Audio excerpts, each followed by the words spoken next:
it's hard sometimes to get into the great rhythm current of our life. Because the mind is going after the pleasure and it wants to avoid the pain.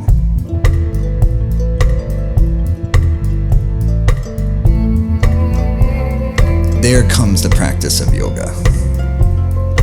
Is to spend a little time each day getting your energy right inside of you, putting your energy in rhythm, centering your life force, your prana, so that the mind and the heart has nice sensation of the purposefulness of your life.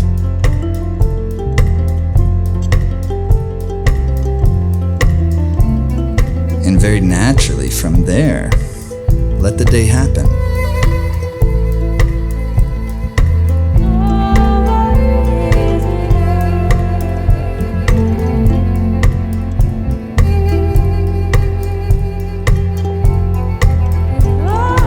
There's a pure consciousness, a pure love, a pure intelligence at the nucleus of us all. And then Kundalini energy, the Kundalini process is allowing that energy to blossom into your life.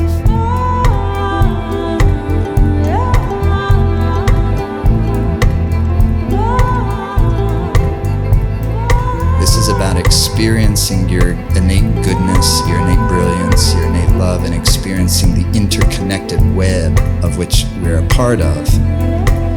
So yes, it is purifying, but it's purifying the mind. The mind is what is being purified, not you.